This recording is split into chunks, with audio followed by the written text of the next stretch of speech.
My name is Cathy Morley-Heaton. I'm the Director of the Research Institute for Social Sciences in the University of Ulster, and I'd like to welcome everybody here this morning. We were expecting about 30 people, but I'm kind of glad we don't have 30 now because it's a little up close and personal here anyway. So what we'll probably do is just have this as a more informal roundtable discussion, which is great because it gives us a lot of opportunity again to really get to grips with some of the issues that we want to talk about today. Today's event's on interculturalism and cohesion, and these are really big things for our institute, driven forward primarily by Duncan since his return from the Community Relations Council last year, and not to heap praise upon him before the event has even started, but we're just so delighted that Duncan's back in the university because it gives us the opportunity to engage in a much more real way than sometimes is possible when you're pulled in 50 different directions in the university. So we're delighted to have him back here, and also delighted to have two international speakers whose research has great word standing, Professor Mike Houston and Professor Ted Campbell. We're delighted to have both of you here today. What we hope to do is to hear about some of your research and then look at that in the context of its applicability at the very local level, and talk about some of the issues that our two guest speakers will bring to bear to today's roundtable. Duncan will respond to them at that local level, and then we'll open the floor. We'll not keep it formal, questions and answers. We'll just go through the presentations and then have a full and frank discussion. But after each of the speakers, we'll have questions for the speakers directly and then turn to a broader conversation. So that'll be grand. You can move these tables in a little bit when the time comes when the speaking or presentations are over. So Duncan, if I can just ask you, and we're not being very formal, but if I can just ask you to introduce both of the speakers, that would be great. Thanks very much. Good morning, everybody. Actually, it is hard to imagine a higher quality of people contributing to this conversation in terms of their knowledge and their background in this from an academic and a practical point of view. Both of the speakers this morning have made it their business both to try to bottom out this in a theoretical frame and to try to work through what it would mean in practice. So it's that join that I've always been interested in, that overlap. So we will get a chance actually if we stay around these numbers to introduce yourself from your own background, so that because I know that what the speakers won't know, which is the range of people actually from the background point of view, quite eclectic, and got very practical, extremely interested in some of the practical implications of this. So that's a chance to do that. The first speaker this morning is Professor Ted Campbell. Ted has actually been in Northern Ireland quite a lot, and his foundation, ICOCO, has been dipping its toe at various times into trying to engage with the way these issues cut across our situation. His background was actually intensely practical. He was the chief executive of Nottingham City Council from 1990 to 2001. Nottingham was a city actually about the same size as the kind of trying to work area of Belfast, really, similar kind of size of the place. He was director of housing for Leicester City Council before that, and for Wakefield Metropolitan District Council, and under secretary at the Association of Metropolitan Authorities, so he knows his way around just local government. That's the first thing to say. But in 2001, Ted was appointed by the Home Secretary, who was David Blunt, to be the chair of the Community Cohesion Review Team, which was later reviewed the causes of the summer disturbances in northern towns at that time, northern towns, Burnley, Oldham and Bradford, I suppose. And the camp report that came out of that came out in 2001 and was the first to try to, from an independent perspective, I suppose, really try to make positive recommendations about what might be done in some of these very difficult and competitive cases. All of those cities being quite binary polarised around different issues similar to our own background situation. Although there, of course, the issue being Pakistani immigrant communities, the Asian immigrant communities that would come in. After that, in 2005, Ted then moved over from the kind of practical to the theoretical academic and trying to think a bit about this and what might actually work. And he established the Institute of Community Cohesion in 2005, which really has been the institute which drove the whole notion of community cohesion and intercultural relations. Now, this theme of intercultural relations after 2001 and 2005 in London has become a kind of a global theme now, really, in as far as the question of how we are to achieve some kind of intercultural dialogue, consensus, way of working together, way of living together, has become a very practical issue for policymakers everywhere now. And the concept of community cohesion was adopted by the Labour government in the United Kingdom as part of its policy interventions to try to engage with the clear tensions that were emerging around these topics. So this is not stuff which has been worked out entirely in government. It's all been worked out in an interchange between reflection, thinking, and actual practical field practice and research. So we're very, very honoured to have you here. The themes, I suppose, underlying all of this are, at some level or other, there are these go down to the heart of what's the quality of relationships that makes for proper citizenship relationships. That is a important aspect of what we're talking about here, but it always touches on the questions of equality and what that means in practice. It always touches on the questions of diversity and what that actually means in practice. And it assumes something which I think we are not yet ready to assume, which is that our communities are becoming more and more multiple and more diverse, and that interdependence is the reality of the modern world. So this talk this morning is based on Ted's most recent book.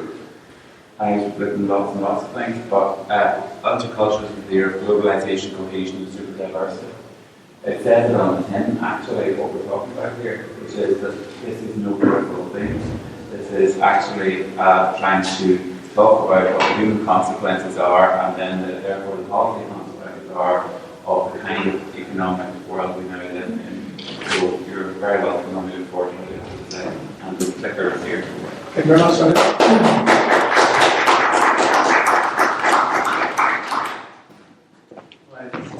In 2001, I was actually putting my job at that time. I left Nottingham, was putting teams into failing councils.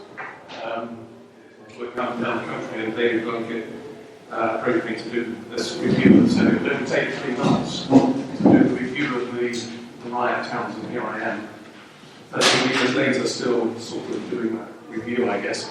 And as Duncan has said, the title of this does bear an uncanny resemblance to the title of my new book, which I have a few copies of here.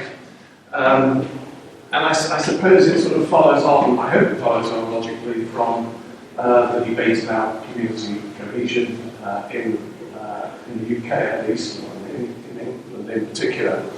And community cohesion really for us became very much a series of localised programmes. And I'm hoping interculturalism becomes a narrative really for thinking about future relationships at the national and at an international level too. So I really want to try and contrast the way we thought about these issues in the past and the way that we have to think about them now in this era of globalisation. The reality for every society is that we're going to see more multiculturalism. We've already seen this huge globalised set of societies like London with 350 languages, but the reality around the world, whether that's South America, South Africa, China, wherever, we are seeing societies becoming increasingly more globalised. So this idea of having a sort of binary divide between white and Asian groups in England, or Francophone, Anglophone in Quebec, Estonian and Russian speakers in Estonia, they are going to be completely transcended by the way in which societies are moving towards globalisation. As it says here, there are 60 cities around the world with 100,000 plus migrant population. It is developing at a hell of a pace. And it also means, I think, that we have to stop thinking about diversity purely in structural terms, which was the basis of it, and think of it in terms of multifaceted relationships. Our multicultural policies, in my view, have just not adapted yet to this era of globalisation. They haven't really begun to understand the impact in terms of the way relationships are now formed and reformed and developed. And I think interculturalism is beginning to grasp that nettle. It's a term which seems to have a bit more resonance in the rest of Europe and indeed in the rest of the world. And I'm collaborating on a number of book projects at the moment which are bringing people together from around the world. There is, I guess, a bit of rebranding in that, but I actually think that it's an entirely new conceptual and practical framework which I'm going to try and outline. And it's also about trying to create a vision of how we live together in this increasingly globalised world. In writing this, I sort of went back to the multicultural texts, and there are quite a number of them. They're all a bit depressingly familiar now. What struck me about all of these texts is how they are all based around largely a sociological framework, and my background is sociology actually, so I sort of criticise my profession in that sense. They're all based around the structural analysis of society. It doesn't matter whether you go back, but the bottom text there is actually John Rex, about 1966 or something like that, right up to, I think it's Linton and Titley today. And none of these texts, when I reread them, I realised that none of them actually made any reference at all to social psychology or to anthropology, to ideas about contact theory, in-group, out-group relationships, any notion of relationship theory at all, which is quite startling actually. They are all very much locked into their own academic science.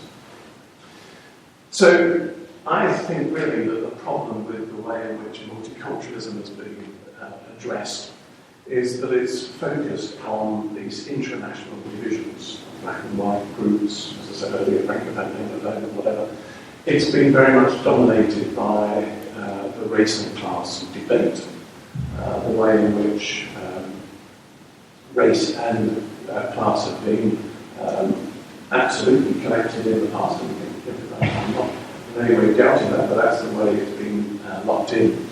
Other forms of diversity, when you talk about multiculturalism, actually it doesn't refer pretty much to gender or sexual orientation or disability or any other form of diversity. It is locked into the race and class issue. Whenever it talks about the way in which national identity is being formed or reformed, actually the debate revolves around the ways minorities can fit into the concept of national identity. There's virtually no reference to international or diaspora influences within any of the debates about multiculturalism. Identity is presented as something which is pure, which is centralised, which is static, unchanging, and any notion of hybrid or cosmopolitan identities or developmental identities pretty much dismissed, and in fact quite a number of the sort of multicultural theorists really want to dismiss any notion of a moving or changing shape of identity.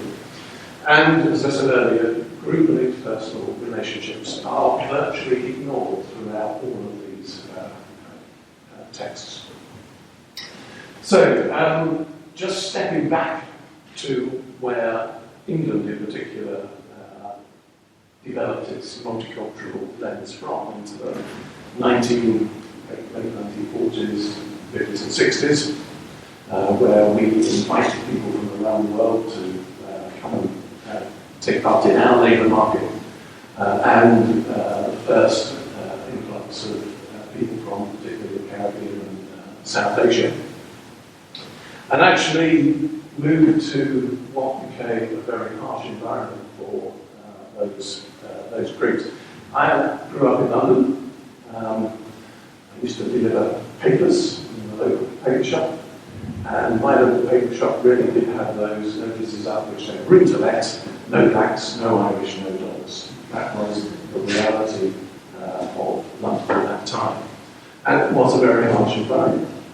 And we developed into this binary relationship with sort of black and white. Even the term colour was used actually pretty much throughout the 60s in official reports at that time. And certainly, I think across the UK, we had some success in the way in which we tackled discrimination out of the earliest legislation. The vision we had was of avoiding assimilation, which was great. Let's try and preserve the heritage of different communities. And the focus was very much on rights and equalities, which at the time I think was exactly what we needed to do. But the price we paid was for this developmental process, which was largely separate in terms of jobs, housing, residential areas, education. Clearly there was a coincidence of race and class. And actually, by the time I got to 2001 with the review of the rights, that's exactly what I found in many northern towns, in many southern towns, places like Luton, parts of London, just the same, actually, very much separated and, to some extent, segregated environment. The concept I used at the time was parallel lives to describe that. So it seems to me that from that 1960s, 70s lens of multiculturalism and the sort of binary divide that we created, actually a lot has changed. And that's really what I'm trying to move the multicultural debate on, to address those particular changes. And I sort of hinted at these earlier. These are, to me, the sort of 5 things which we really need to be thinking of in terms of the intercultural debate and the way in which we have to look at this in a rather different form. So just to pick up on some of those. Firstly, as I sort of indicated, we had a series of essentialised minority-majority identities. It was about accommodating the way in which we live together between those different groups. And now that's completely transformed. Now, actually, what defines difference is not within England, and probably not within Britain as a whole. It's actually determined to a much greater extent by what's happening internationally, by geopolitical interests. Clearly, the way in which the Muslim community is seen around the world is driving this concept of difference in Britain. The way that the Roma communities and the Eastern European communities are impacting on what's happening in Britain. So this notion that you could think about difference as being within nations is just completely obsolete. And of course, we're beginning to recognise that in any event, we don't have these essentialised identities. We don't have a black community. We don't have a black and an Asian community. We don't have an Asian and a Muslim community. The diversity within each of these communities is far deeper than we've ever appreciated in the past. So I try to get people not to talk about the Muslim community in Britain, because there isn't a Muslim community. There are many, many different types of Muslim communities, and a whole range of, we've actually got probably the most diverse Muslim communities within the world. And yet we still homogenise them in the press, in the media, the way we treat policy, the way we relate to them, the way we create community leaders for Muslim communities and so on. So we have to recognise that the way we think about difference no longer has a national driving force. It is actually much more varied, and we have leave a lot to social media yet. We also have to recognise, I think, that actually the way we think about national identity is also changing.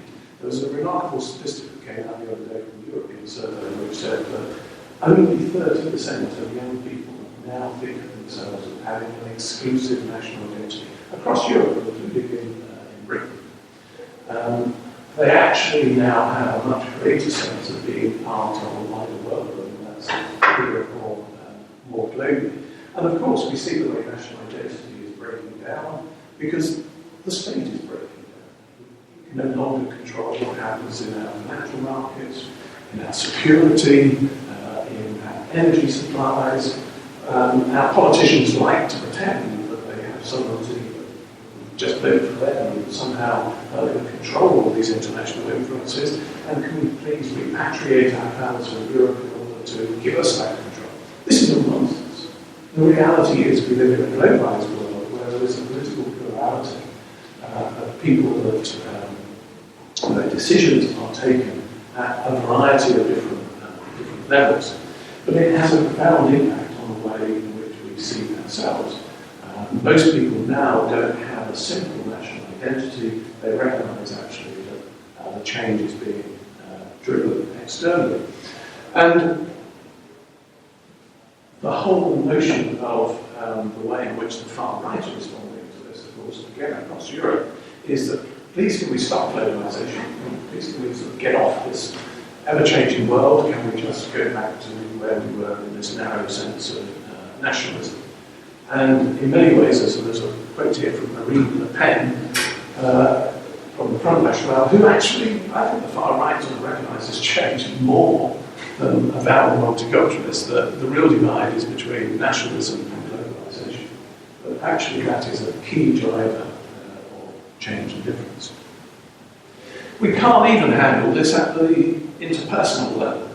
This is Timothy Porter, who was the captain of GB athletics team. Timothy was born in Nigeria, lived in America most of her life, married a Brit, became British, and captain of the GB team. How did she get described in the Daily Mail as a plastic Brit? The reality is, of course, that she has three national identities, but we want to put her into a box. Doesn't matter which one it is. We need to know which box she's in. Is she for us or is she against us? Is she with?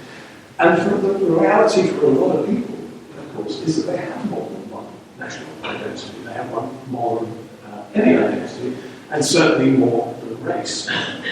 But we have institutionalised these binary demands, whether that's black versus white, which is a common one across the West. I guess whether that's here in Northern Ireland either. Protestant and Catholic, there's a binary divide. It's certainly true in Canada and many of the other places that I've mentioned. And actually, the point of multiculturalism is to reinforce those binary divides, or it has been to reinforce those binary divides, rather than actually accept the finer-grained identities which we are seeing emerging in the reality of everyday lives. Of course, race is important. I'm not for one moment suggesting that it isn't, but it's not the only form of identity.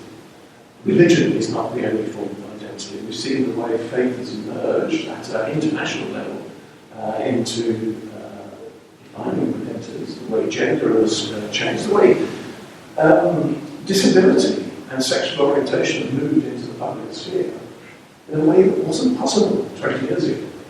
It is now a fundamental part of people's identities. And yet we actually still think of multiculturalism in terms of these binary divides. We find that hate crime across the piece, so some of the worst hate crimes in England are committed against people with special needs. It's interesting to see that the Manchester police have just recognised hate crimes against Goths and against emos, which is, I think a welcome change to recognise the people identity. Different identities in the New police have done something similar as well. And the point about the notion of hate crime is actually the perpetrators are often the same across these range of hate crimes too. Because any difference will challenge people from insular communities who have limited experience of others and people with different backgrounds. And hence you often get a coincidence of homophobic crime, with race crime, with other forms of hate crime too.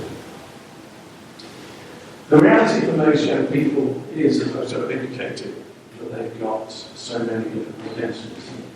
You'll know about this young lady that supporting Glasgow Rangers in the Catholic school is pretty true. But actually, so many young people will come up with a combination of identities which will be constantly changing. This young lady might actually have a different way of presenting her identity today. Also, when she moves into different circles, she will present her identity in different ways as well. So we have to recognise that multiculturalism, I think, has helped us to create this sense of division between cultures and civilizations, which ignores the way in which people see themselves in so many different ways. So, class, gender, profession, language, literature. And I wonder how that sort of reflects here in Northern Ireland, this question of identity, and is there still this fundamental sense of identity built around faith, which doesn't recognise identities in other forms. And we also, I think, something that multiculturalism has failed to do is to recognise that actually identities are, it is constantly changing. The identity you are born with, ascribed to you by your community, is going to change.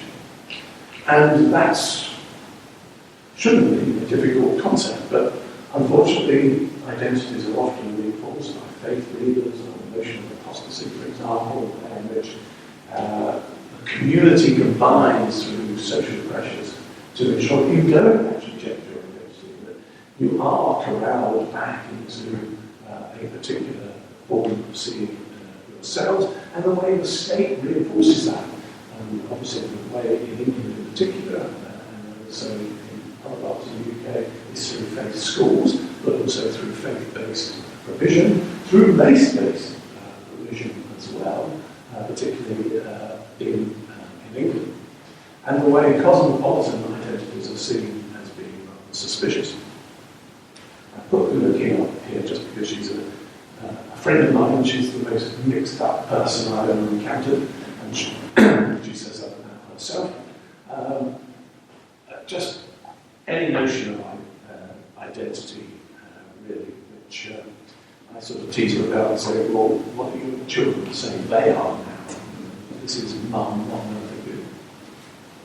So I think we have to recognise the way we thought about identity is just should be changing. And this is a quote from Thatcher, it's just going to margin, which says that public policy basically puts us in a box. There is a tick box approach to identity, and we've fallen into that. And the way in which we assess people's identity is through this tick box. But it actually tells us nothing.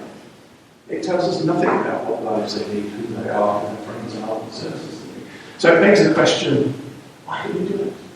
Why do we keep doing it? Why do we reinforce it?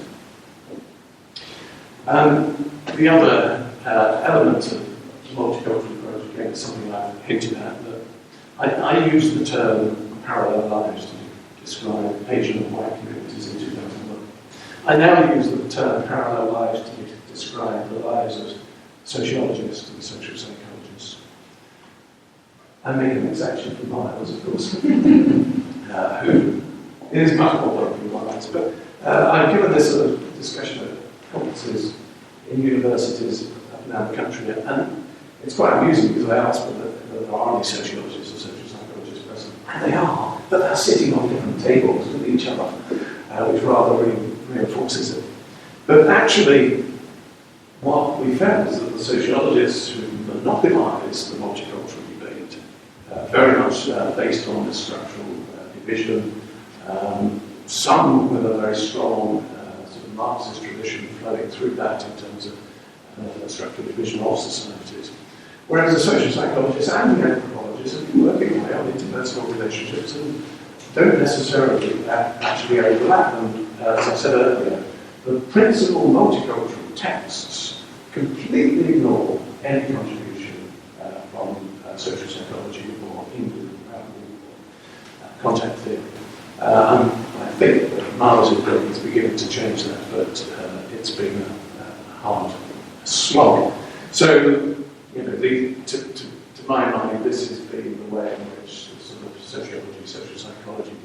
has worked out in practice with very little connection between the two. And that's something which I think that interculturalism can begin to unite, can bring together those disciplines, recognise that difference no longer revolves around those binary divides. We had an incidental moment of interculturalism in the Olympics. And I haven't got time to go through all of this, but we forgot that Mo Farah was a Somalian. We forgot that he was a migrant. We forgot that he was a asylum seeker. We forgot that people with mixed race, like chest ends, weren't mixed race. We actually saw the capability of people with disabilities. We began to look at people in a different way. The question is, how do we sustain that?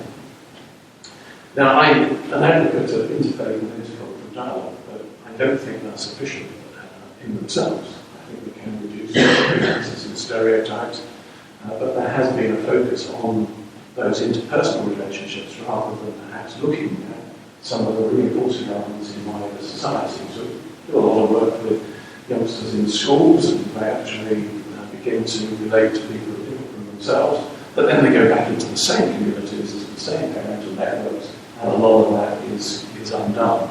So I do actually see interculturalism as being something which is bigger than intercultural dialogue. And we need to think about the ways in which that becomes an intercultural education and is developed on an experiential basis. And what's interesting, I think, is that Britain, and particularly England, is becoming left behind. I think the new national curriculum which the government are imposing is going to become much more narrow, much more about kings and queens history, Shakespeare, which is all great stuff. But actually, it's not about getting kids growing up in the UK to understand that part of the wider world, whereas other countries are actually, I think, recognising that their youngsters are going to be competing in a global world. It's interesting that people like PricewaterhouseCoopers are recruiting people from university into their global brand and immediately giving them diversity, dexterity training, that's what they call it, because they can't cope with a global environment. So what sort of youngsters are we producing at a high level that actually can't cope with working in the global world? So I think that is about changing the way we do politics, which is going to be extremely difficult. We're already seeing that actually you've got a sort of political class operating at one level and social media operating at a completely different level. And the power of social media, and particularly in authoritarian states, Holland, Spring, many other countries, is beginning to clash with the political class and the way young people in particular are finding new forms of networking and leadership. And I think, again, this is something which we have to really begin to understand, because a lot of young people are not voting, or not to register to vote. There is a completely different set of mores, I think, which is the way that development is going. We also have a limited understanding of what shared spaces. Architects and planners can't really help you if you say you want to design something where people will actually, from different backgrounds, interact. We have a limited understanding of how you build social capital and sustain it, and a lot of the work that's been done by Putnam and others I think is very interesting and instructive, but it's hardly really taking us to the point where we begin to understand how you create some of the ways of taking that agenda forward. The work that Miles is doing does bear on that. I think we also have to challenge faith communities, and this is particularly aimed more at the English situation probably than here, but we, I think, have to recognise that faith is in the public sphere in a way in which it hasn't been in the past. But if faith is in the public sphere, so does contestation have to be in the public sphere as well. And our faith leaders, I think, have failed to come to terms with that. We really have to be able to separate secular society from secular governments. And in many ways, faith communities have had more difficulty with hybridity than communities dominated by ethnicity. It's pretty difficult to find a Muslim-Christian relationship or even an Anglican-Catholic relationship which is not contested by the faith leaders around it. And yet, you will find black and white communities in mixed ethnic unions emerging all the time. But faith is still the idea that it is a purist identity. And I find this particularly ironic because, of course, you're not born with a particular faith. You might be born into a particular faith community. It's meant to be about free will and free choice, whereas at least in ethnic minority communities, or ethnic communities in the majority too, actually there is an ethnic differentiation which is at least a physiological difference. So we've actually got, I think, a really strange situation where faith leaders want hardened identities around themselves and have not come to terms with hybridity in a way that ethnic minorities actually would like to take it for granted. I'm not going to go on about faith. I just really want to make the point that basically identity, the way we think about identity has to change. We have to see it as choice-based. We have to see it as a new program, a new way of addressing and moving and dynamic identities. And that takes us on to a series of practical steps about the way we, I think, still have to focus on inequalities and disadvantage, but the way in which we have to connect different identities through programs other than the programs that we've had to date, like the Prevent Agenda, the Muslim community, which created a suspect community. Now, the term suspect community, I think, was first used by Hilliard in relation to the Irish community. And the way, certainly in Britain, we did create a suspect community for the Irish communities is now being reproduced through Prevent for the Muslim communities.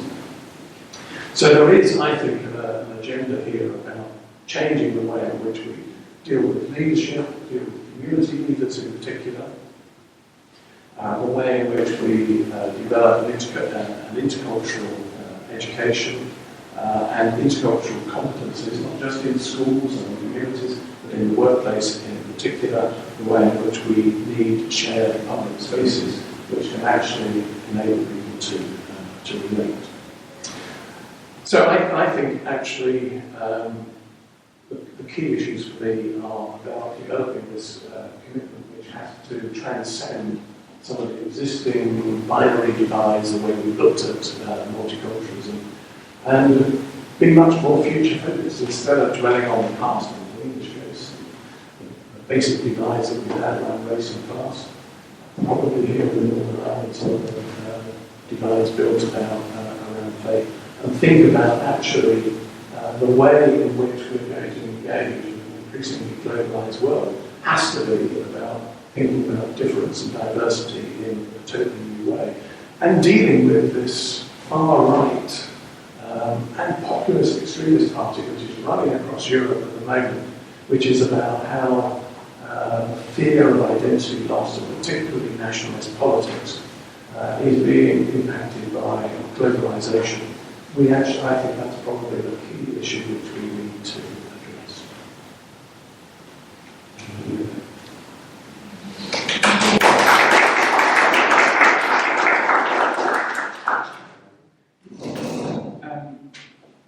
I think you're agreeing that with a very cogent but also a very laughable analysis actually of the situation you find yourself in.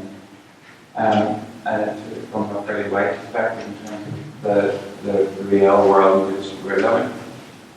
We will have a chance to discuss over the general ideas that come out of this in the round table form, but if there's any questions specifically now about that talk, then this is a good time to ask them if you have any, or what you want to make very quickly. Not at this stage. we have any stats and Actually, a very quick question around the issue of status. Look, over celebrities there in terms of the acceptability and the one question in terms of their interculturalism and wonder about status being financial and being like how that's in the impact across the various countries. You just have to unpick that for me. It seemed to be, I think, part of what was saying was we put up with celebrities. Yeah. We wanted an acceptance across different levels of society that of their own culturalism or their international standing, and they weren't challenged as much as folks within society were generally operating with different sorts of peers. And it's about how that may or may not impact on people's views of others. Yeah, well, I think so the greater acceptance perhaps. Yeah, I mean, obviously, if there are celebrities that cross over different boundaries, they become sort of role models and promote a greater sense of acceptability. And certainly, in ethnicity terms, there's huge numbers of people like that, less so in some of the faith terms that I indicated. But I think the reality on the ground is that the mixed race category is the fastest growing. So it's not, this isn't at celebrity level, this is on the ground in communities. And it's mixed race not just in Britain, but across Europe. It is the fastest growing category.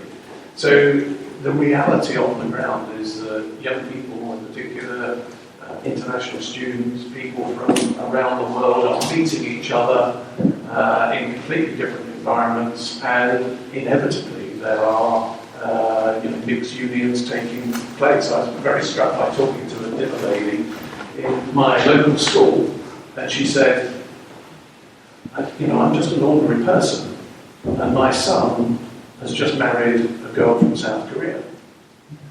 And she said, how did this happen? I'm just ordinary, my family's just ordinary, but my son's just married this girl from South Korea. And I've now got in-laws, or they've got in-laws from South Korea. We had to go to South Korea.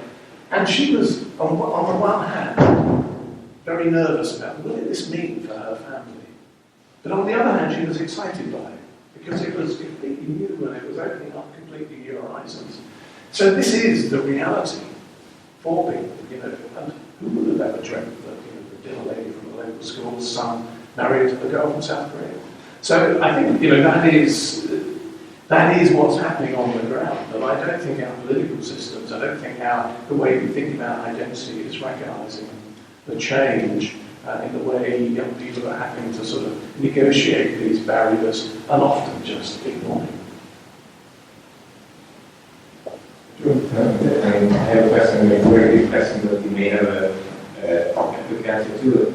And you talked about the link between geopolitics and interculturalism, and I just wondering how you make the link. What does geopolitics mean in this country?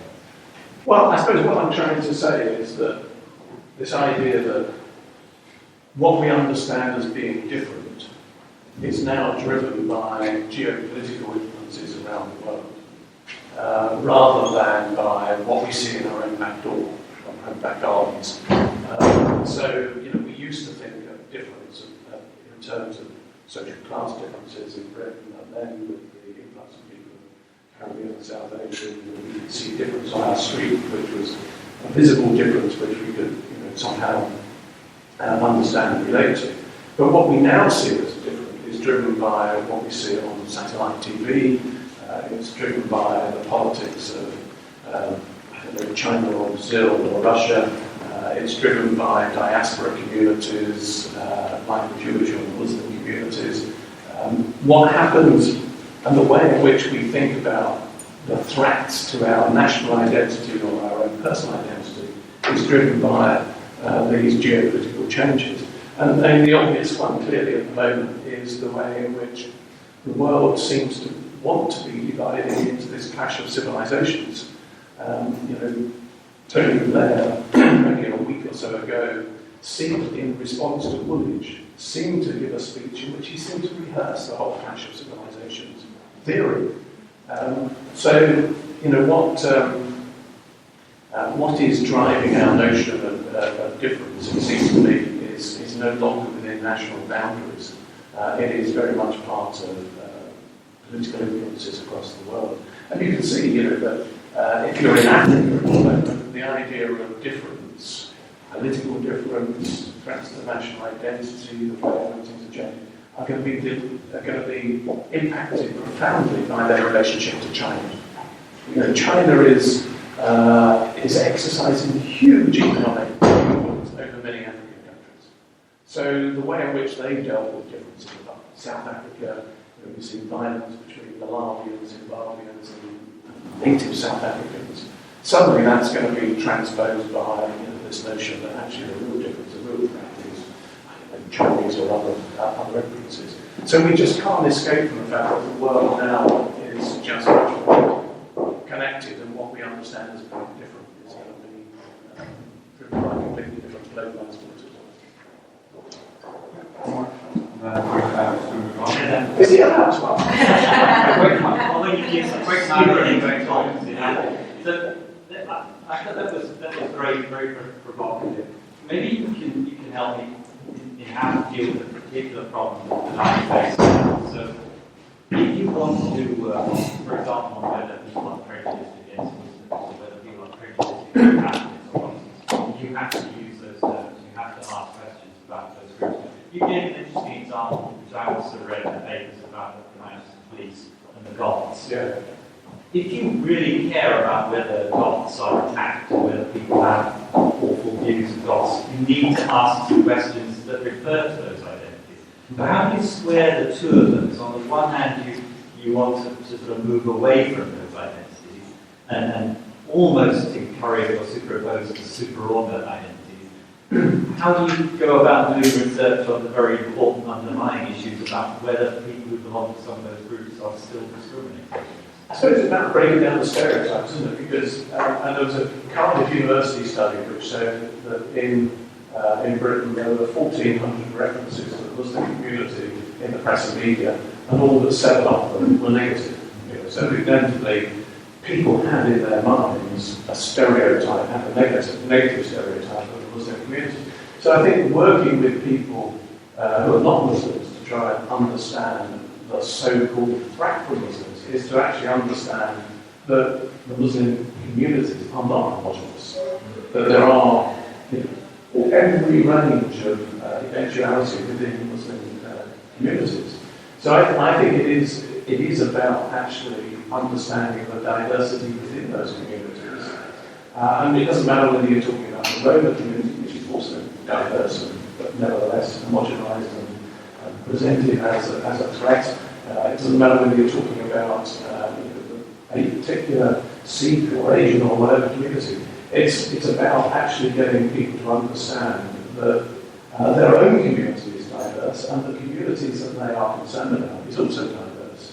And that there will be some people within Muslim communities who are a threat. We know that is the case, but equally there are people within Muslim communities who are, to all intents and purposes, just like us, and reflect our values. So I think you've got to talk about the Muslim community to people who are not Muslims, but you've got to actually get them to understand that they are as diverse as their own communities. Okay, thank you very much indeed. And we will get a chance to talk again later on. That was a literal TED talk. We did that, and it is being filmed, so we'll put it up as our first TED talk done in the University of Ulster. And I think it actually was. It was all by Holly, so thank you very much indeed. The next speaker is of the same kind of standing, in fact, probably in awe of Miles. You know, it's probably one of the leading social psychologists in Britain at the moment who does anything in the aesthetic field. Miles is very knowledgeable. His research topics are on intergroup relations, including the whole issues of prejudice and stereotyping, categorization in group contact, reduction in intergroup contact, Unitarianism in Northern Ireland, all of the issues which intense community relations started with, including direct work here. As Ted says, it's been very important in trying to work through what the consequences of these kind of divisions are at a interpersonal and level, how intergroup things work then down into what actually happens in relational terms. And the whole issue of contact and non-contact, and what is the value of contact, and what do we mean by it, and what is it, has been at the forefront of his thinking. Books and books and books. He's the member, he's the former editor of the British Journal of Social Psychology, co-founding editor of the European Review of Social Psychology, prizes galore, and a fellow of the British Psychological Society. And all I wanted to say is we really could have got anybody more well-versed in the research around contact and its value and the consequences of intergroup experimentation and of the difficulties which arise. So you're very, very welcome indeed.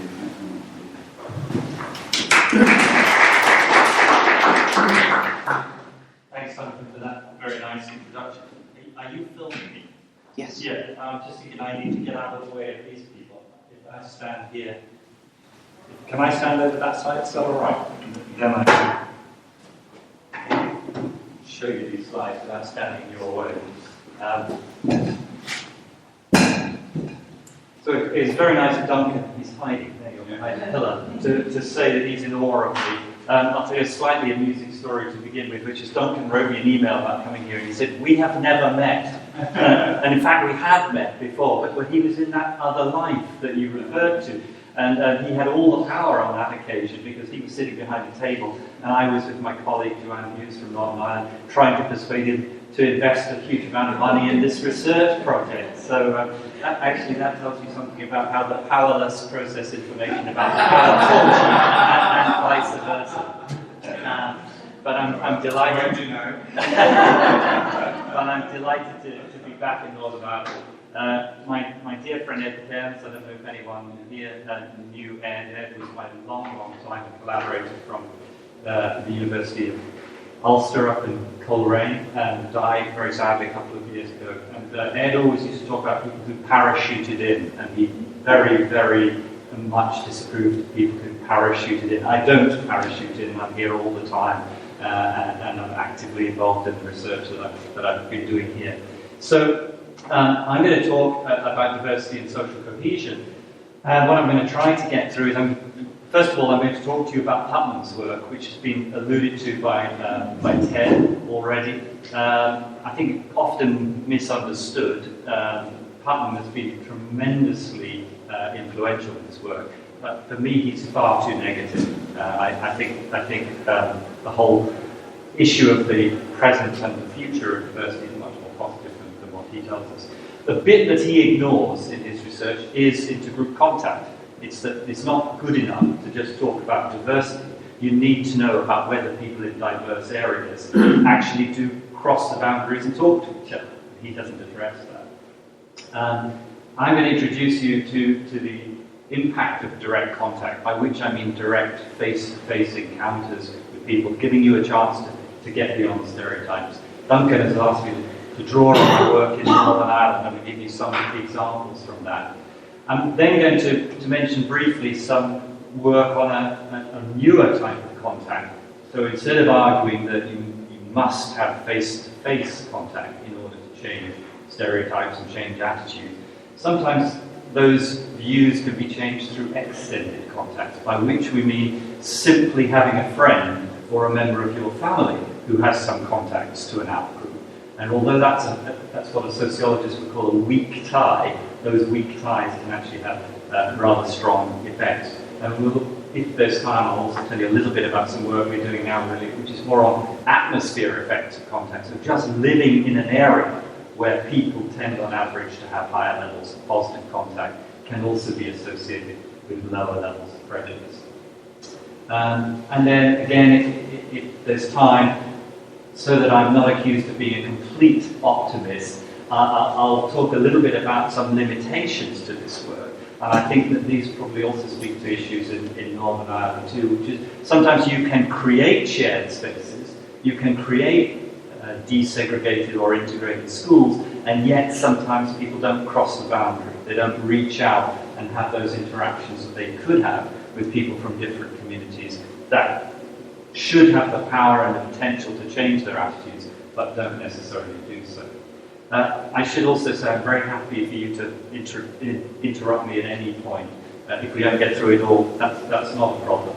And if I use any bits of social psychological jargon, also stop me for that too. I'm going to show you some bits of data, but I realise not everyone will come from a data-oriented background. It's not important that the value of the numbers that I'm going to show today. I'm going to talk about things at a level of generality that will hopefully allow you to extract the essence of it. If I don't do that, then please interrupt me.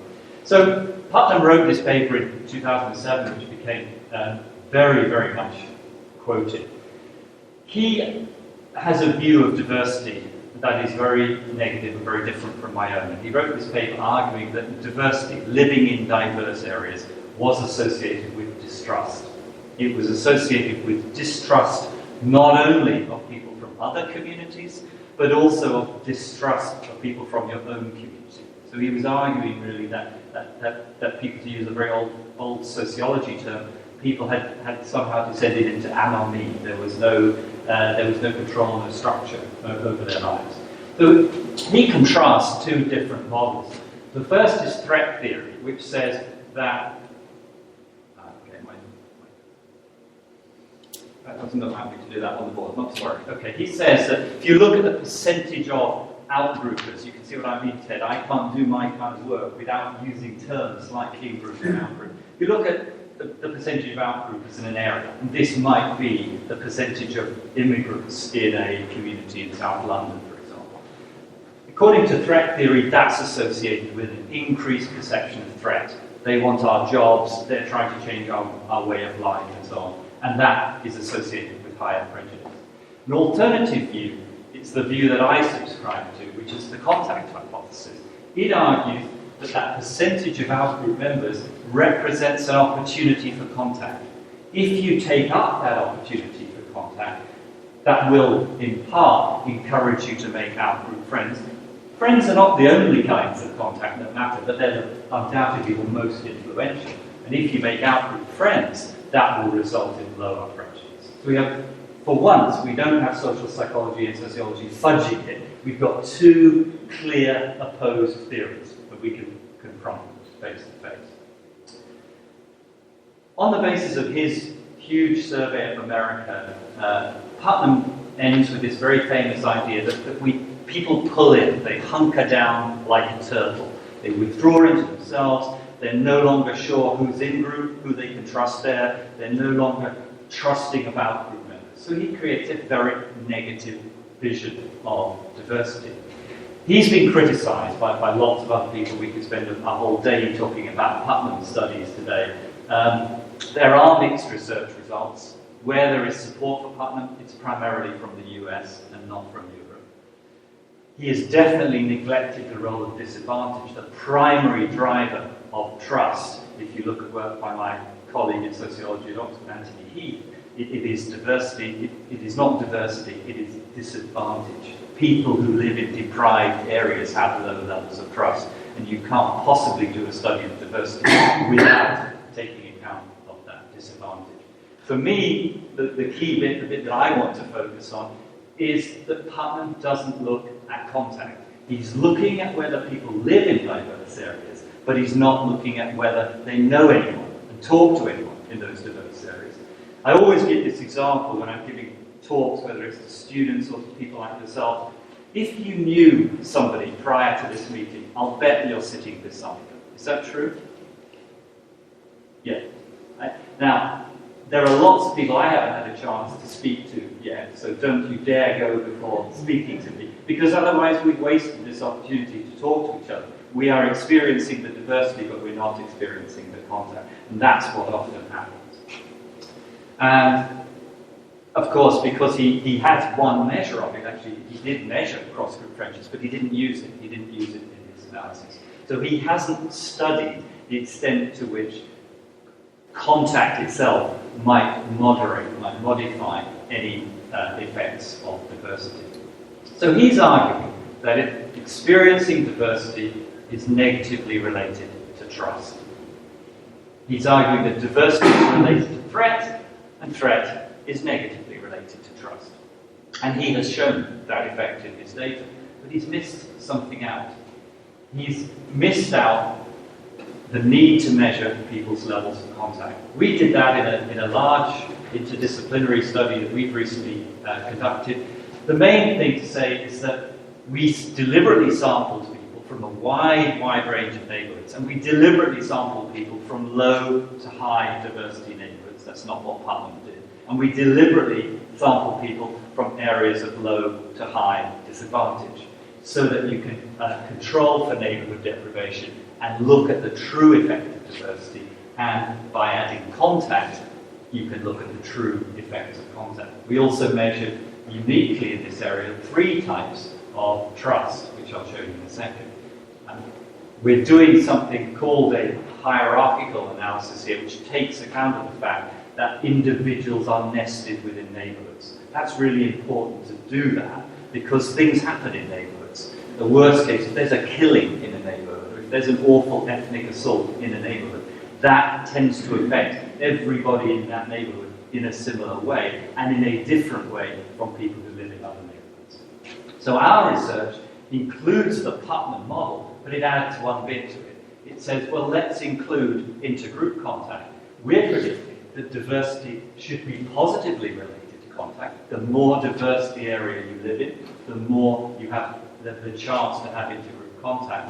Intergroup contact is negatively related to threat, and threat is negatively related to trust. So you're seeing that actually diversity is offering the opportunity for contact, positive contact reduces threat, and diversity is having a positive indirect effect. So it's not this direct negative effect that Putnam exposed us to, it's this indirect effect through intergroup contact.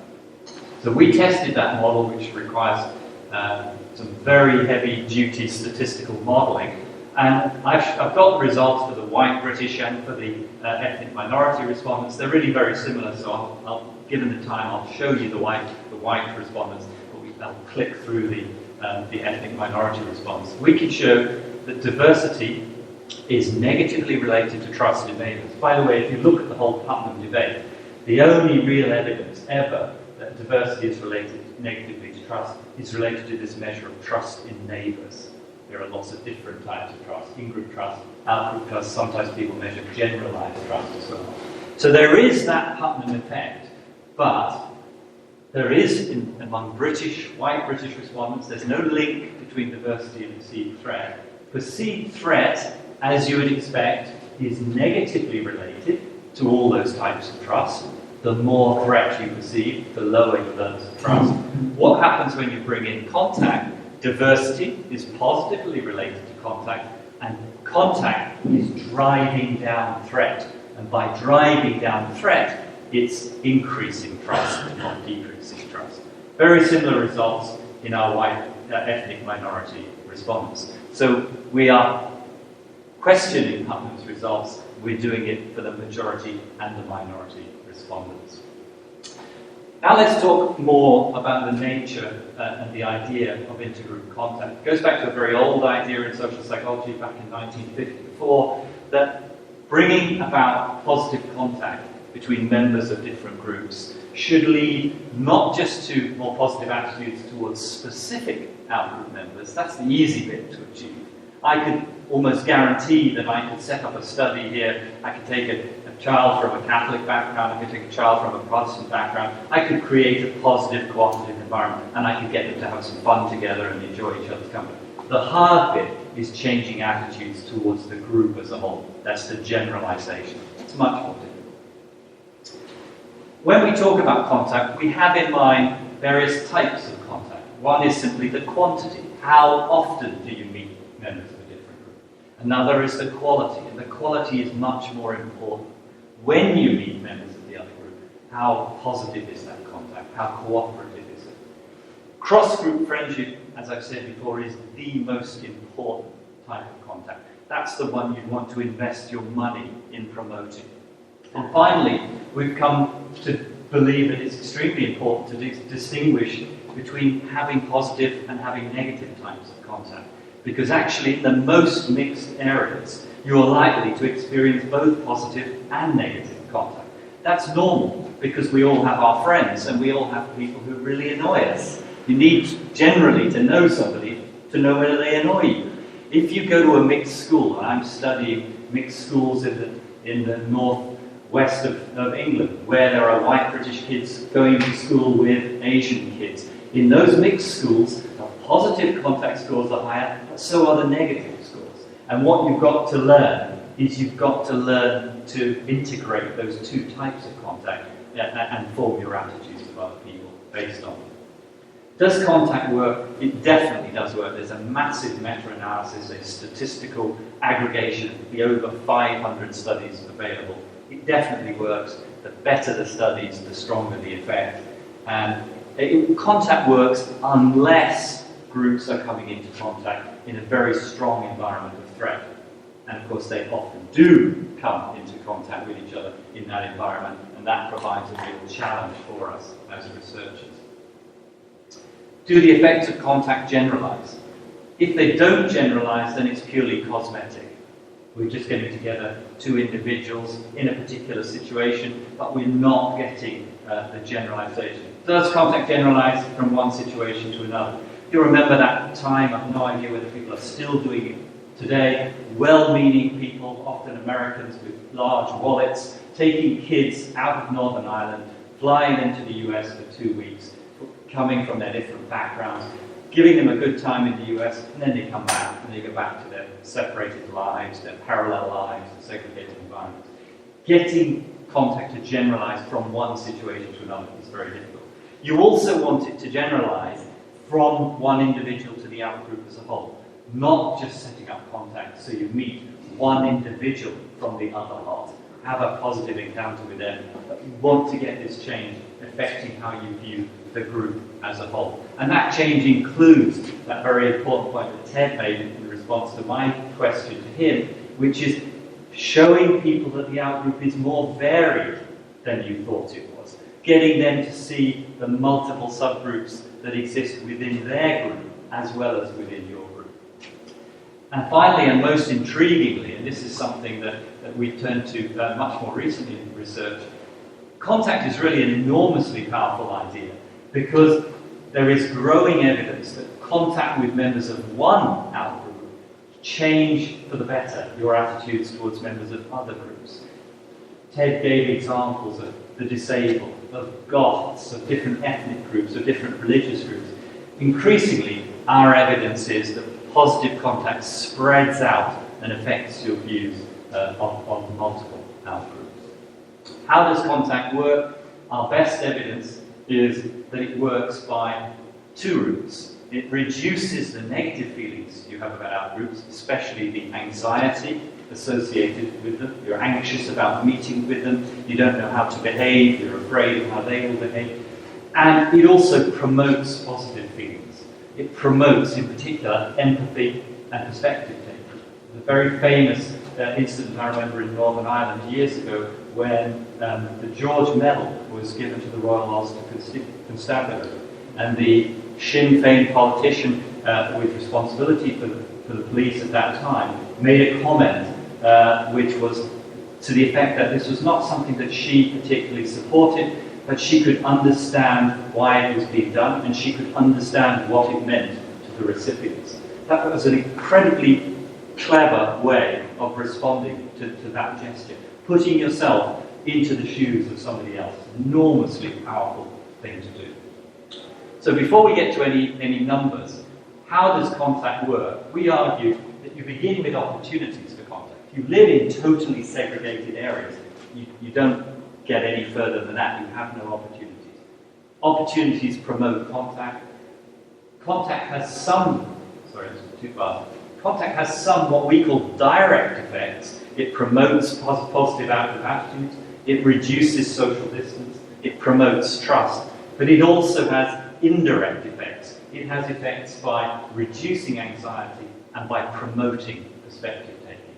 And again, using fancy statistical modelling, we can test a model like that and we can show that it works. I want to move now to some of the multiple impacts of direct contact. Just before I do that, any questions at all? I am going rather fast because I've got my 30 minutes of fame. Anything that I'm too quick on? No, and people are scribbling away, which is very nice. I can make the PowerPoint available through Duncan, no problem at all.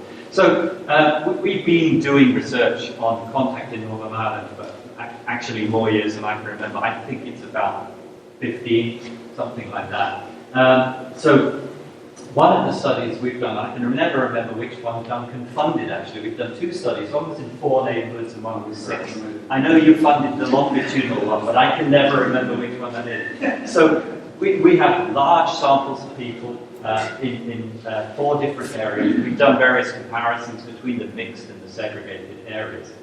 And our kind of studies measure things like cross-group friendship, how strongly you identify with a group, the status of your group as you see it, which community you belong to, and we measure things like bias and social distance. I'm showing you this data set because it's a rare one in which we included support for violence. I mean, support for violence is probably the thing that you'd most like to change if you could do, and so it's a strong test of whether contact doesn't just reduce bias, doesn't just reduce social distance, your willingness to live next door to people, your willingness to let them marry your children and so on, but does it also reduce violence? And our evidence shows that cross-group friendship has all the expected effects on social distance, as does strength of identification. The stronger you identify with your community, the further away you keep people. Status, of course, also relevant. Cross-group friendship also has an effect on in-group bias, and this is the new bit that we've never shown before these data, is the more cross-group friendship you have, the lower your support for political violence. So contact is actually having very important real-world consequences. We've even shown that there are some health consequences of contact. So if you look at people who live in mixed versus segregated areas, there is some interesting work suggesting that there are some benefits of living in segregated areas. Living in a segregated area, you tend to have stronger felt or perceived social support from your community. But contrary to that idea, having cross-group friends could provide what Putnam called bridging social capital. And the bridging capital may perhaps help to compensate in some way for lower levels of the bonding social capital, the strength of your identification, the support from fellow in-group members. And using our data from the larger study of Northern Irish respondents, we compared people who live in segregated and mixed neighbourhoods. We find that there is a very slight advantage, but it is reliable, for living in a mixed community, giving yourself a higher measure of psychological well-being. Living in mixed communities is also associated with higher levels of cross-group friendship, as you would expect it to be, and that itself makes a contribution to your sense of well-being. There's a trade-off because living in a mixed community gives you a lower level of in-group support. So you're trading off these two kind of things. You're gaining in bridging social capital, what you're somewhat losing in bonding social capital. I mentioned also that people experience positive and negative contact. Again, from what some of our mixed community and segregated community studies. In this study, we measured, for the first time, experiences of negative and of positive contact. We asked people things like, how often have you been made to feel unwanted? How often have you been verbally abused? How often have you been intimidated? And so on. Positive contact is the kind of stuff we've normally measured. How often have you been supported? How often have you been helped out? How often have you been made to feel welcome? And what we were interested in here is, obviously, you'd expect positive contact to generate more positive attitudes. Obviously, you'd expect negative contact to worsen attitudes. But how do the positive and the negative contact interlock? And we were interested in that interaction. And we conceived of two different kind of effects. The first we call the buffering effect. And this is the idea that positive contact would provide you with some kind of protection against the detrimental effects of negative contact. Think of what happened recently in Woolwich. Think about the impact of that on white British people living in that area. We would hope that those white British people who lived in that area and had some Muslim friends would have been buffered, would have been prevented from simplistic scapegoating of the Muslim community because they had this sort of protective factor coming from their past contact. An alternative view would have been what we call the poisoning effect, which is maybe the negative contact is so bad that it wipes out the effect of any prior positive contact. And I just took out the results of that when I saw the size of this screen this morning, because they're rather complicated. So my tick and my cross indicate that so far, this is what we're finding effects for. We're finding buffering, we're not finding poisoning. We've actually looked at this in Northern Ireland, we've looked at this with German data on prejudice against immigrants. We've even looked at it in a wonderful data set which we managed to get hold of from Serbia on pre-war and post-war contact in that conflict. Moving on to the secondary transfer effect, this is the idea that positive contact with one group may trickle down and affect your attitudes towards other groups. We're in the middle of a large study in Northern Ireland where we're following school children through the 5 years of secondary education. We've just finished the first wave. We've got a sample of 3,500 Protestants and Catholics in a whole range of different schools. Most of the work in Northern Ireland traditionally has, of course, looked at the focus on the ethno-religious outgroup, the other community, as people here say. But what about looking at secondary outgroups? What about looking at whether promoting more positive contact between Catholic and Protestant groups could have knock-on or trickle-down effects on their views of racial minorities, on their views of travellers, and their views of the disabled? And we were able to, that's just giving the measures, let me just draw your attention here. We've included a measure of multiculturalism. I know Ted's told us we've all got to give up multiculturalism, go to interculturalism. I'll have a measure of interculturalism next time. But this one we have a measure of multiculturalism. For example, the out-group should be allowed to maintain their own traditions. The in-group should respect the out-group culture. The in-group should learn about the traditions of different groups. What we then test is a model in which we look at friendships with people from the other ethno-religious community. We look at attitudes towards that ethno-religious outgroup.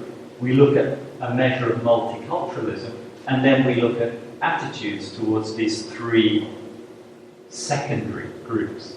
And we can show that having friendships with people in the other community makes your attitude towards those individuals more positive. It also makes you more likely to endorse the idea of multiculturalism. And both of those intervening variables are responsible for generating more positive attitudes, not just to this group, but to these three outgroups. So contact now becomes seen as a much more powerful vehicle for changing attitudes towards multiple groups. And given that we live in this increasingly diverse, sometimes even super diverse world that Ted has alluded to, contact would actually be of very limited value if we couldn't show these knock-on effects. It would only be changing attitudes towards members of one group, but not towards members of other groups. I said I'd talk briefly about extended contact. This is the idea that you may be influenced by the contact of your friends and your family members, controlling for your own levels of contact. It's a second-hand kind of contact. And we did one of the first studies that we did in Northern Ireland, published back in 2004. We did one study with children in schools, we did another study with the general population. We measured what we call indirect friends. This is people telling us how many of their ethnic and religious in-group friends had out-group friends, telling us how many members of their family had friends who belonged to the other community. And we control for the number of direct friends someone has. And we're able to show that there are the usual effects of having direct friends, but even when you consider that and control for it. Having indirect friends reduces your anxiety about meeting the other group, and that makes your prejudice lower towards the other group, and it increases your perceived variability. This was Ted's answer to my question again. Get people to see that the outgroup is less homogeneous, more heterogeneous than they may have thought it was. We're also involved at the moment in a very large study in 4 European countries. We have a sample of about 5,000 kids in each of these countries. We're following them up for 3 years. It's the UK, the Netherlands, Germany and Sweden. Some of the questions we've got in there are attitude questions about various outgroups and also measures of contact in the schools. So we've got a very complicated nested design here because you have classes. We have 2 classes taken from every single school we go to. We go to schools that range from homogeneous schools to schools which are what sociologists call ethnically dense schools. They have a high percentage of ethnic minorities. We have measures of children's peer groups in each of those classes, and then we have the individual students' views. And we can show that you get the standard level 1 effect that we've found in all our contact studies. The more individuals have positive contact with the outgroup, the more positive their attitudes are. But we can also show that you get these kind of atmosphere effects. You get an effect from your peer group and from the whole school class. In other words, if the friends that are in your close peer group have more contact, that has a further additional impact on your attitude above and beyond your own individual level. And if you are a student in a class which on average has a high level of contact, that makes yet another contribution. So it's really of immense value to educate people in environments where you encourage them to have this kind of contact. I want to end up with an honest limitation to contact effects. And I'd be interested particularly to hear back from people in Northern Ireland about the extent to which they think this is an issue here. This is the threat of what we call resegregation. So remember in 1954 when the United States desegregated schools. Black and white kids would no longer go to different schools, they go to the same school. And that spawned a whole series of studies which showed that actually kids went through the front door together, but once they went through the front door, they then went their different ways. In a stereotypical kind of sense, the white kids play tennis, the white kids do the school yearbook, the white kids do the chess club, the black kids play football, the black kids play basketball, and so on. And when it comes to lunchtime, of course, they sit completely apart. So we have done a number of studies where we went to cafeterias up in the northwest of England. This first bit of data comes from a sixth form college which has a very high percentage of ethnic minorities, 34% of which are Asian, in a town that's about 17% ethnic minorities. Very complicated picture of this huge cafeteria that seats over 400 people. And it sort of falls into 4 natural areas. And what I do is I send my students to lurk and to eat. And they sit in these 4 different areas and they observe who sits with whom during the lunch break. In fact, we do this throughout the whole day. We code in 30-minute intervals as people come and go. And every time there is a mixed eating pattern, this we call a face-to-face adjacency, and it's also a side-by-side adjacency. It's got a white person sitting beside an Asian person. It's got a white person sitting opposite an Asian person. What you find is you get remarkably low levels of mixing. In a college where the attitudes are really quite positive, in a college where people report that they do, on average, tend to have cross-group friends, when they're given the freedom to go and sit and eat lunch together, they actually take that freedom and choose to sit apart. I think it's a very important question we might discuss, which is whether that's a bad thing, whether it's to be expected, whether that's still pretty good progress given the riots in 2001 after which Ted wrote his influential report. And actually that's about as good as it gets.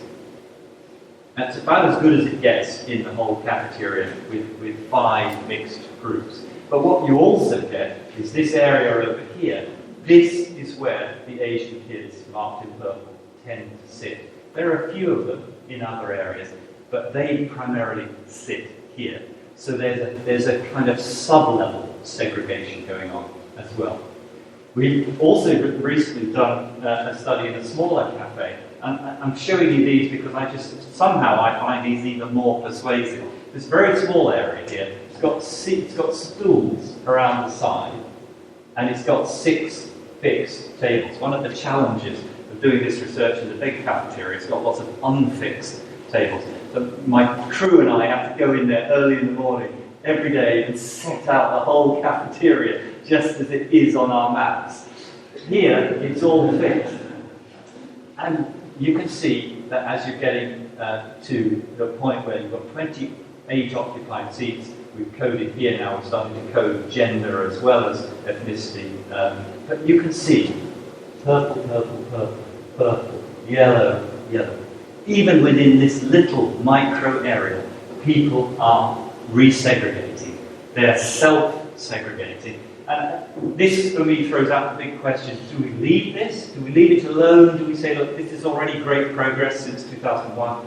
Or do we try to intervene? Do we try to get these kids to make the most of this window of their lives, get to know a little bit more of their different communities? So, just to draw some conclusions, hopefully I've persuaded you that actual contact is crucial for integration. It won't do simply to be told what percentage of people live in an area. Contact mediates the impact of diversity, and Putnam really is quite definitely too pessimistic. I have no doubt about that. Contact is not a simple drug that's being offered to treat one condition. It's actually quite a varied drug. It can be considered in terms of its direct effects, its indirect effects, its aggregate level effect, and it affects multiple outcomes. I've shown you in particular the impact of contact on secondary transfer effects, these knock-on effects to other groups. I could have shown you data that contact also affects trust, it affects forgiveness, it affects measures of attitudes that are taken by very careful psychologists who are able now to assess your attitudes without you knowing that your attitudes are being assessed, so we can overcome socially desirable responding. As I said, multiple forms of contact important, and yet there is this remaining worry that the full potential of contact is being limited by resegregation. In sum, I think to understand diversity effects, you have to bring contact to the table. You have to include contact in any study that you're going to do, which is an assessment of the effects of diversity. Thank you. Thank you very much, Matt. Just any questions at this point for Miles specifically? Yep, go ahead. Just picking up on one of the things that you said, which also seemed to chime in with a comment that Ted made earlier, about the potential greater effectiveness of contact with a group as a whole rather than individuals, and you talked about sort of tendencies towards the interpersonal in intercultural dialogue. I was wondering whether you had ideas about how that works. Is that an evolutionary thing from the sort of more individual contact up to the group because that builds, or is it somewhere in the kind of political realm where there's another level of intervention that would sort of affect that? Yeah, thank you. That's a very important question. When we talk about the interpersonal level in social psychology, we typically mean the interaction between two individuals that is purely focused on their attributes as individuals. I don't know your name yet. Stephen. So I get to know you as Stephen, and you get to know me as Miles, and we ask questions about where we live, and what our hobbies are, and what films we need to see, and so on. That would be a case of pure interpersonal behavior. However, two individuals can also be involved in an intergroup relationship, which is where I find out what group you belong to, and I start to react to you as a group member, and you do the same. That doesn't necessarily have to be negative, but our argument, we've got a lot of evidence to support that, is that whenever you bother, and it is a bother, it's a big palaver to bring people together and set up these things. When you bring people together, it's absolutely crucial that you don't let people lose sight of group memberships. Because otherwise, I will meet Stephen, we will have this positive interaction, and then I'll go home and I'll say, I mean, in the worst case, I might not change my view of your group because I don't even know what group you belong to.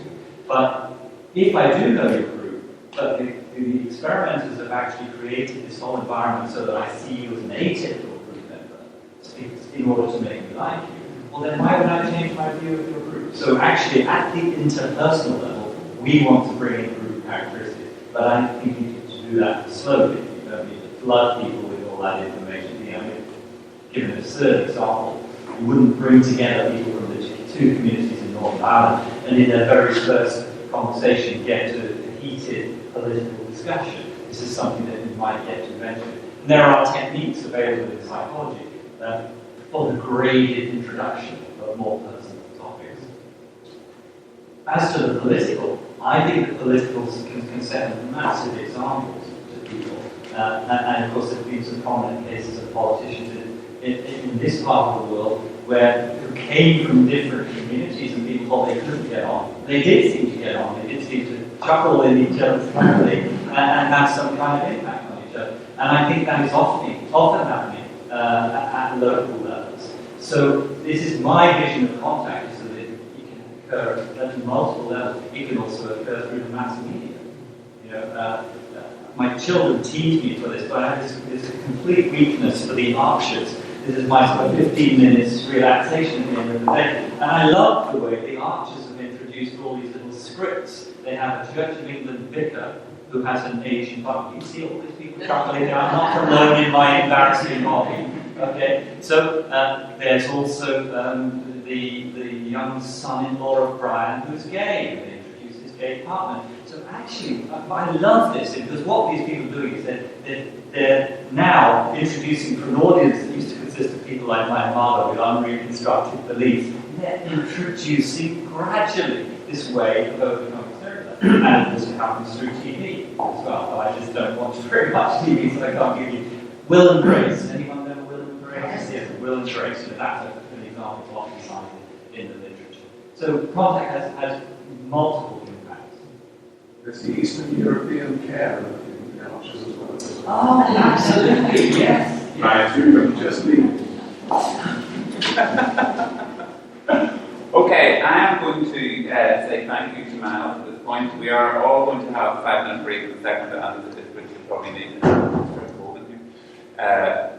And get a chance to then talk together about all the different things we want here, because there are a lot of different things running through each other.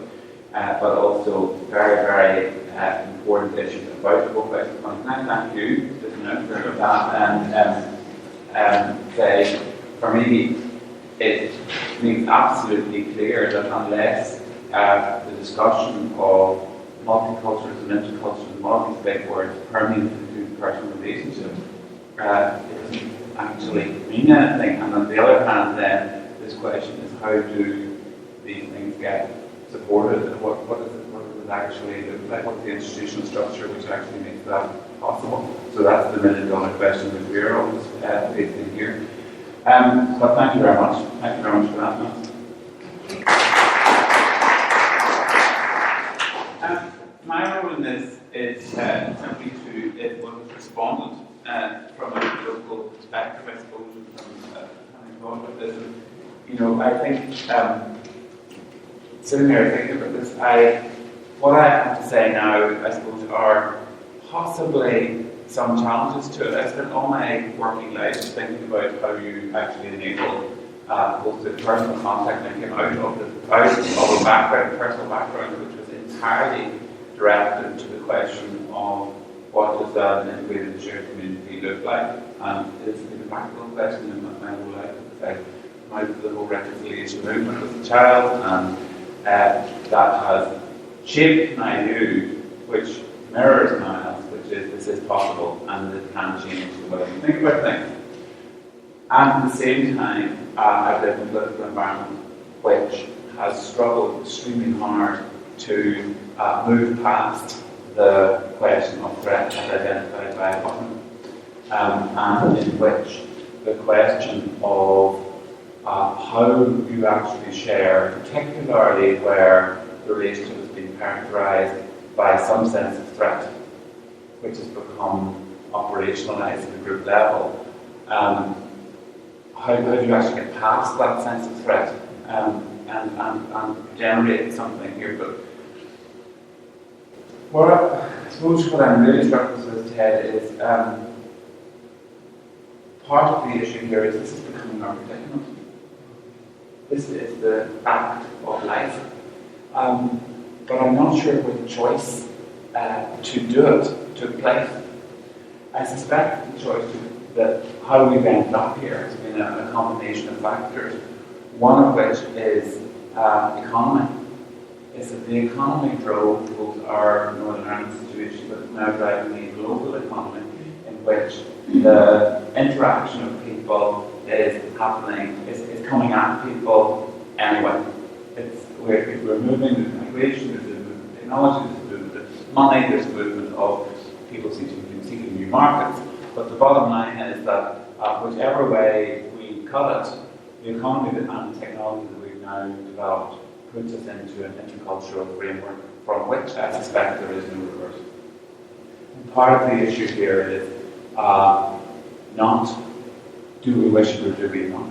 It is, so that I want to raise the question, which is how do we come to terms with the intercultural reality that we have?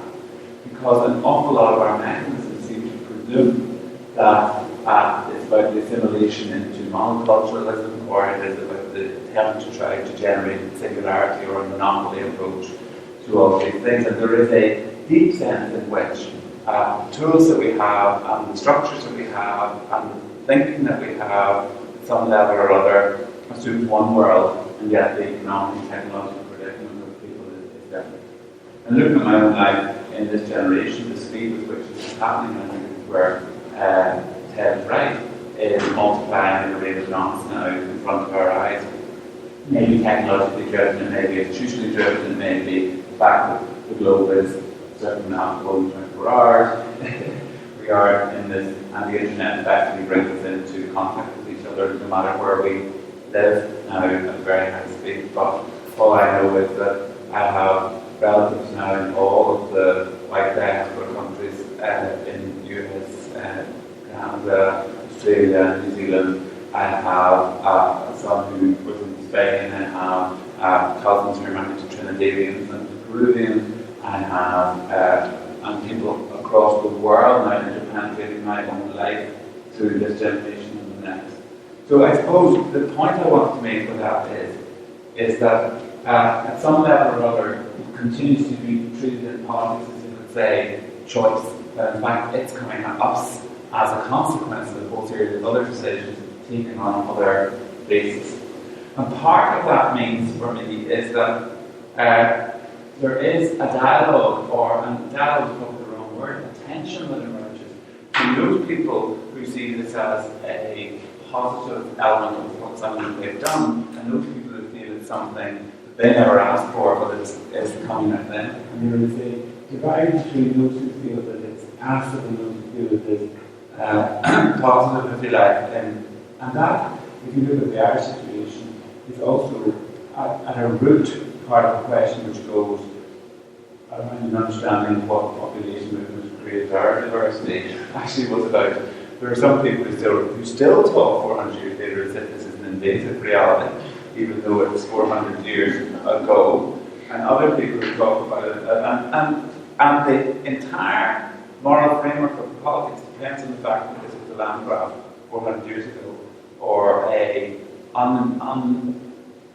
unjustified and illegitimate intervention in an otherwise in previously less contested world. And that there's some sense or other that your belonging depends on your place in relation to that power relationship established along the road. So this sense of passive and negative responsibility, passive and negative approach to it. Second thing is that it wasn't free of power. There are power relations at every point in all of these things. So there's a passive and negative effect that it was connected to power. So it wasn't just people moved in, it was these people moved in and it had a consequence for our relationships on a power basis. Or I carry with me the reasons why I had to emigrate. So the diaspora effect of, the effect in Ireland, of course, is this question of plantation and settler and all that kind of thing on one side. Whether there's legitimately Britishness and Irishness at all, and that affected power relations here, connected to religion and so on. But also the diaspora leaving here took with them a deeply indelible memory of power, which was that we were thrown out of here, we had to leave for economic reasons, and they become, in many ways, the driving force behind Irish nationalism's determination to rid itself of that original cause. So I suppose I want to say that our diversity is shaped not just by diversity, but underneath it all are these differences about what we understand power to be, what we understand, whether we think we have any choice in the matter, and then finally, whether this represents a threat, whether there is some kind of balance involved in this, whether the future of this diversity looks like I have a place or looks like actually my place is being threatened. So I suppose the point I'm trying to raise here is, first of all, that I think that for a lot of people they don't come to diversity as a proactive choice yet. And second of all, we come at it with a whole set of unresolved issues around power, around threat, and around the sense that it was done to us, that we were passive recipients of it. And I think we are coming to a stage in global politics where we need to become much more honest about this, which is that this is the reality we live in. We need to develop proactive mechanisms to think about it, to engage with it, to manage the consequences of it, and to arrange how we're going to deal with it. And that anybody who is suggesting that there is a reverse here or there any alternative to that is actually living in the wrong universe. Now, the reason I'm focusing on this is that because I think that because it wasn't chosen and it was seen as diversity was seen as collateral to other decisions as opposed to what some do. We have not developed policy responses, we have not delivered even cultural responses to this at the same speed as it's been happening to us. And I think that's even true here. We have tried instead to resist it. The immediate response is to resist, to organise, to contain, to try to manage, and so on. But it strikes me that it's a very, very big ask to say, first of all, we have to now take it as the new normal. And second of all, to say, to catch up with that, to say, well, what do we have to do about it, and where are we going to find this intervention? I suppose the last thing is that the alternative to this is a kind of laissez-faire marketism, which just lets it happen. And I have a fear that the consequence of that potentially is that it can be manipulated. And a fear, once it gets into the equation, can be manipulated in a political sense. And so I'm making a case here now, which is not only do we have to think about it, we have to factor it in as part of the normality as a process which is likely to accelerate because of the economic and technological choices that we're making, so that's right. But we have not got policy frameworks in place which deal with that at the right speed. I agree with Ted on this totally. And at the same time, that this is a disturbing experience for a lot of people because it involves threat and it involves power, and therefore that threat will be manipulated.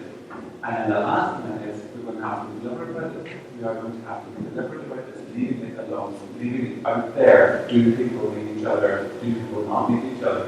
Under what circumstances does that become a positive experience? Under what institutions? Is it schools? Is it broadcasting? Is it our public services? Is it our communities? Is it workplace management? Where are the places where that's actually going to happen? But that suggests that the dexterity for diversity is not simply a question of the individual, it's also a question of a consciousness among managers and among people with responsibility for leadership and among people designing how communities develop. which is how do we create learning communities of people who learn to meet these challenges as they emerge, because these are happening at such a state. And one of the critical skills we have to build in now to lots of people is actually something which is about learning to do what you know how to do, or how do you create the frameworks to begin to guide the main conflicts. And as you talked about, that you have to, and these are no longer optional extras. Now, having said all that, I want to say something a little bit more negative about here. Maybe we were an early case in internationalism, but our goal seemed to come with threat and a sense of it certainly polarised in the 19th and 20th century through this modernisation into different ideas of what the state was, different ideas of politics, different ideas that you go and defend yourself, that you got control of the state, and that was a mutually felt experience, especially by 1916 or 1920. And the consequence of that, I think, was that there are two possibilities. There's the possibility of creativity, the possibility that it opens us up against the passive conflicts.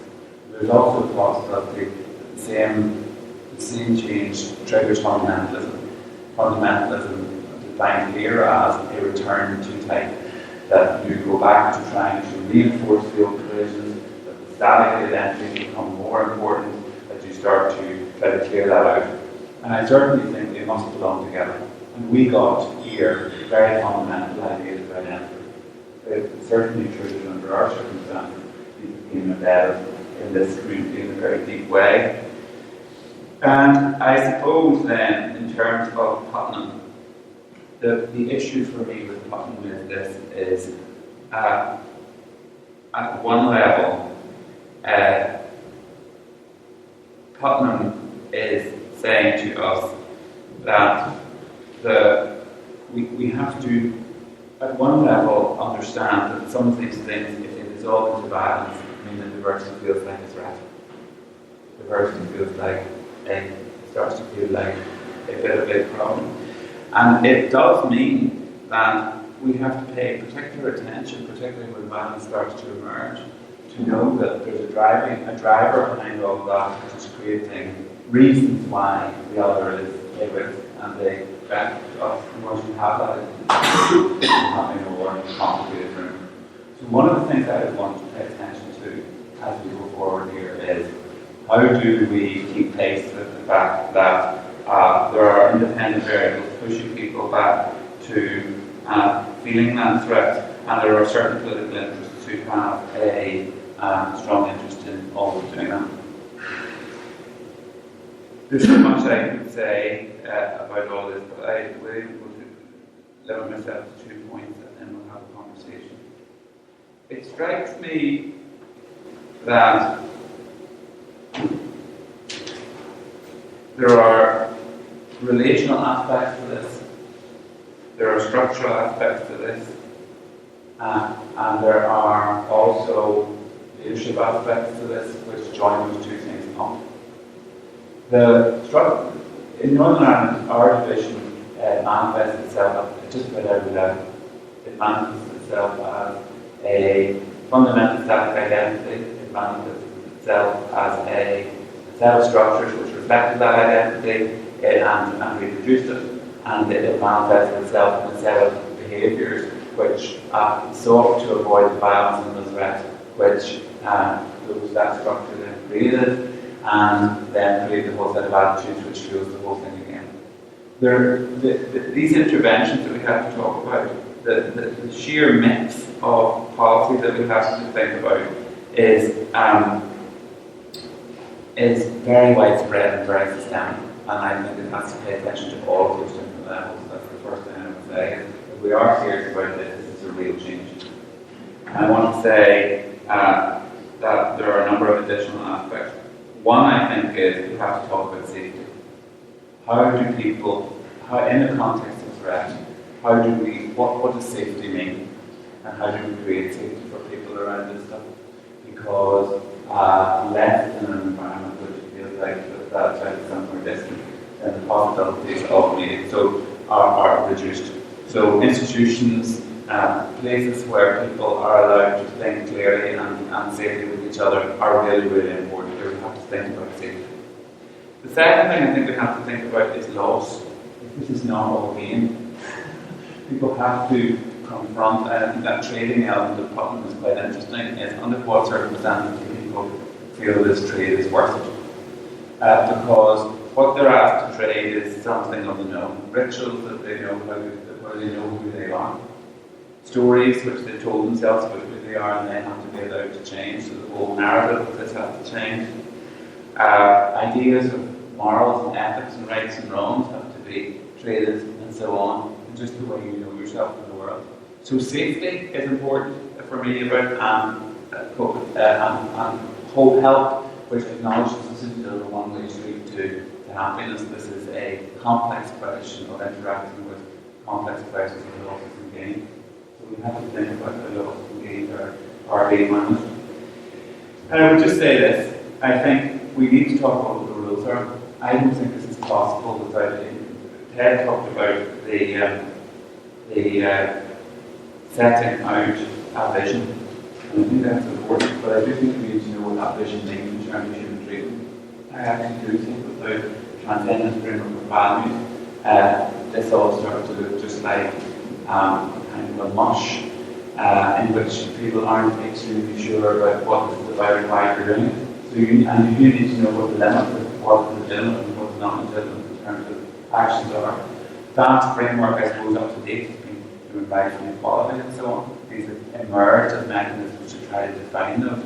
I'm not sure they're properly and fully enough defined yet. And that we yet know where that mechanism to resolve disputes is going to come from.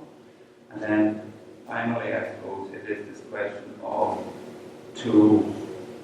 We need to develop toolkits that much more sophisticated ideas of tools. And Vera taken actually with Ted's notion, which is that we might be addressing the wrong question, or the questions which were right to address in one way in the 1960s are not right now. We can absolutize the problem, and we need to have a conscious not only of what are we doing, but what's the question. So, for example, equality might be the question, but so might the question of diversity and how people are protected and maintaining something of their own identity. So that might be running then against the question of contact and the question of how do we actually ensure we have sufficient health in this community for people talking to each other across it. Where and how do we know where the weight of that is to be done? How are those to be? And I think that for public policymakers, it's really important to be allowed to have a series of tools, to be allowed to rethink how those tools will be applied at different times, and to be allowed, if you like, to understand this moving picture, which all of us are learning to do what we don't know how to do. My take on here is that we have made progress in recognizing that the fundamental model of killing each other is a zero-sum game. That it doesn't work. That is a different question from saying, having said that the old doesn't work, how do we make the new happen? And how we make the new happen up to now was just say, well, we'll stop the violence and then we'll get on with it. Actually, that doesn't work clearly either. There's a whole lot of things unresolved. And it is extremely important that we, if we're to get out of this, that there is some mechanism to develop the tools to name some of the issues and to start to address them and to start to define in terms of the kind of relationship that we want and we want to set a good way. But I think your question of just how much separateness is actually okay. The question that you asked is that some things, out of the University of Ulster, for example, if we were to, we can't tell quite clearly who's sitting side by side, but I have a position that even though they're a shared institution, if you went into the canteen, you would find there are various ways in which particular students, not so much staff, but students segment, and they find ways to be comfortable with each other. Now, does that matter? My own view of this is, what matters far more is the level of threat and fear in the room. That if people are doing that implicitly or explicitly as a result of threat or fear, explicitly definitely and implicitly, and that seems to me to matter a lot. If people are doing it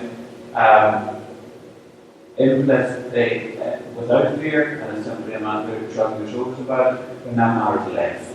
However, it still matters if it has knock-on consequences for the kind of relationships that we have as a society and our ability to talk to each other across all these differences, and we may still need to pay attention to it then in some kind of more formal way.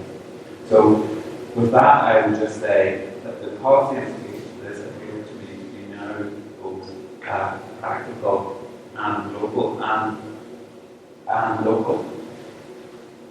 There's two issues that came on the television last night where I thought these cultures are now, this is now happening in an activist debate between nationalism or fundamentalism or separatism versus cosmopolitanism and internationalism are coming to a head. One was in Russia, where they have now introduced a law to say that gay propaganda is not allowed, and gay propaganda includes going to public on the radio and saying, I'm okay. If you're allowed to be gay, you're not allowed to talk about it. Now, that is creating an interface on sexuality, which I now think is happening at quite a global level. I think there's an interesting alignment occurring between China, Russia, and Africa on this issue and the West, whereby that is becoming the symbolic issue of what the West represents. Actually, it's paradoxically now sexuality. So I think that's interesting, and there's an alignment where that is considered an unethical intervention by the West in traditional mores. Now, we absolutely now are moving towards, in general, refusing that. But it is having indirect consequences in our community as well, and it is having. So there's just an interesting example of how that's how we're connected to those things. The second one's in Turkey, where I actually think what's happening is an interface between a cosmopolitan, urban group of Turks and a successful national restatement for some of the people of rural Turkey of a kind of more Islamic, not very Islamic actually, but more Islamic version of what the future is to be about. Now, that is an interesting interface happening within a country where issues of these things seem to be coming to a head as we're actually speaking. These are not small questions, and the questions here are what kind of vision of the future do we actually have in this community, and how do we deal with the fact that it's there in front of us, and that there's a huge temptation to go back to fundamental answers that they simply don't work. And my big question is, how do you make that point that this just won't work? But that is also, we have to think more in more serious and hard ways about what the answers are, not just be, you have to stop it. Okay, that's my finish. It is now, we now have about half an hour for a general conversation. Is it possible to change the table or to leave the table to one? Yeah, I think so. Let's wait, just around this table.